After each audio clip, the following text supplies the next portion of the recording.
Bien-aimés dans le Seigneur, bonjour.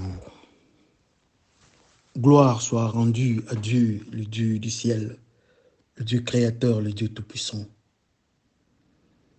Aujourd'hui, vendredi, le 2 février 2024, Dieu nous a fait grâce et nous en sommes reconnaissants. Merci Seigneur. Nous passons à notre question du jour, la question du 2 février 2024. Jésus au désert pour les diables et Jean-Baptiste crie toujours dans les déserts, tous deux dans les déserts. Pourquoi? C'est ça la question. Jésus-Christ est mené dans les déserts par l'Esprit pour être tenté par les diables. Jean-Baptiste, à son tour, crie, il annonce l'évangile, mais dans les déserts. Alors la grande question, pourquoi tous deux dans le désert? C'est ça la grande question. Comme nous avons toujours dit, nous avons toujours enseigné, que nous préférons aller au niveau spirituel pour comprendre les choses qui sont physiques. C'est à cet instant-là, nous ne serons pas tentés de comprendre la Bible selon nos sentiments ou bien notre environnement, ou encore notre communauté ou bien société. Le Dieu Tout-Puissant, quand l'Esprit est descendu, le Saint-Esprit est descendu dans Jésus-Christ, dans Marc, je crois Marc 1, à son 2e ou 3e verset, la Bible nous dit que quand il a reçu le Saint-Esprit après avoir été baptisé par Jean-Baptiste, Jésus-Christ était poussé dans les déserts pour être tenté par Satan, les diables. Et dans le même environnement, toujours nous parlons de Jean-Baptiste, la Bible nous dit que Jean-Baptiste criait dans le désert. Mais ce qui est encore plus intéressant, les gens venaient dans les déserts. Mais pourquoi Jean-Baptiste doit quitter les humains et aller dans les déserts? Dans les déserts. Mais qui va écouter Jean-Baptiste dans les déserts? Et pour quelle raison? Ça, c'est notre aperçu de ce qui se passe au fait. Et que Dieu nous aide à comprendre, d'aller au-delà de cela. La Bible nous dit que les mauvais esprits, quand ils sortent, quand un esprit sort et chassé de quelqu'un, il part dans les déserts. Il part chercher 7 autres esprits plus puissants que lui. Et reviennent, cherchent à revenir et à reprendre la place dans l'âme. Pour dire que la citation première, de la deuxième citation, quand les 7 sont là, ça sera plus compliqué par rapport à la citation précédente, quand il n'y avait qu'un démon.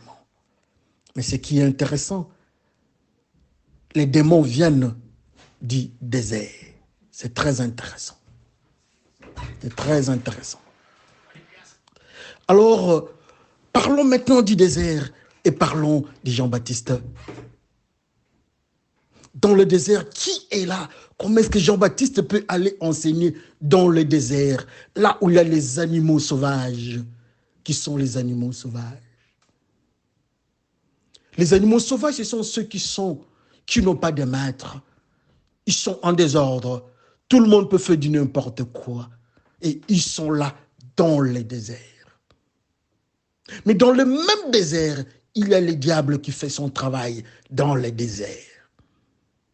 Or, nous savons que le diable est le maître de ce monde. Est-ce que ces animaux sauvages qui sont dans le désert, il y a le diable qui coiffe le tout? Est-ce que nous pouvons dire que dans le désert, les animaux sauvages représentent les humains sous le contrôle du diable? Est-ce que nous pouvons dire que Jean-Baptiste prêchait dans le monde païen? Là, tout le monde était dans le péché sous contrôle du diable, parce qu'il enseigne dans le désert, là où il y a des animaux sauvages. Mais tous ces animaux-là sont coiffés par le diable lui-même. Le diable n'a pas besoin de faire quelque chose chez les animaux sauvages, non. Les cibles du diable, ce sont des humains. Les cibles de Jean-Baptiste, ce sont des humains. Alors comment est-ce qu'il peut aller prêcher les animaux sauvages? Est-ce que nous pouvons prendre la thèse que ces animaux sauvages-là, ce sont des hommes, des humains qui habitent le monde qui est contrôlé par le diable, ou bien appelé encore le désert? Jean-Baptiste est venu et il nous dit, répandez-vous. Mais nous n'habitons pas les déserts. Nous habitons ce monde de péché. Et ce monde est contrôlé par le diable. Et il dira, le diable dit à Jésus-Christ, regardez tout ce qui est ici, on m'a donné moi. Il montre même Jérusalem. Jean-Baptiste est descendu dans les déserts pour annoncer l'arrivée du Messie, pour annoncer l'arrivée de Jésus-Christ. Mais ces gens-là, la Bible les appelle les humains, les animaux sauvages, sous contrôle du diable. Ce qui est plus intéressant encore, dans les déserts là-bas, la caractéristique de la nourriture de Jean-Baptiste était quoi? Il mangeait des sauterelles. Parmi les insectes dans la Bible, qui ne sont pas impurs, il y avait des sauterelles aussi. Ces insectes-là étaient acceptés par Dieu que les enfants d'Israël pouvaient manger. Et Jean-Baptiste mangeait cette nourriture-là dans le désert, parmi les humains, parmi les pécheurs. Et la Bible nous dit encore que Jean-Baptiste prenait le miel. Le miel dont la Bible représente la parole puissante de Dieu. Je crois que c'est dans Ézéchiel qui a avalé le rouleau qui avait le goût du miel. Et même avec les enfants d'Israël, dans Canaan, c'est là où coule le lait et le miel qui représentent la parole de Dieu. Et Jean-Baptiste mangeait seulement cela dans le désert. Dans ces déserts-là, il avait des animaux qui s'appellent adultères, fornicateurs, des voleurs, des criminels, des tueurs, des menteurs. Bref, ces animaux sauvages représentent l'homme pécheur qui habite les déserts contrôlé par le diable. Et le Seigneur vient. La première des choses, dès que l'Esprit descend sur le Seigneur passe de l'autre côté, vers le désert, pour être tenté par le diable, qui est le maître incontesté du désert. Jésus-Christ, rempli du Saint-Esprit, est parti affronter le diable. Il est resté 40 jours et 40 nuits sans manger la nourriture du désert. La nourriture du désert que Jésus-Christ devait manger, c'était quoi? Jésus-Christ, dans le désert, le diable, on ne prépare pas. Dans le désert, il n'y a pas une cuisine. Mais il y a une caractéristique. On nous dit que Jésus-Christ est resté 40 jours, il ne mangeait pas. Mais à la fin, le Saint-Esprit est descendu pour lui donner à manger. Si on nous dit qu'il était en état de jeûne, assurément il avait une nourriture. On ne peut pas être en état de jeûne sans avoir une nourriture. Assurément, s'il y a eu la nourriture, c'est la nourriture de la maison du diable. Parce que Jésus-Christ était parti dans la maison du diable qui est le désert.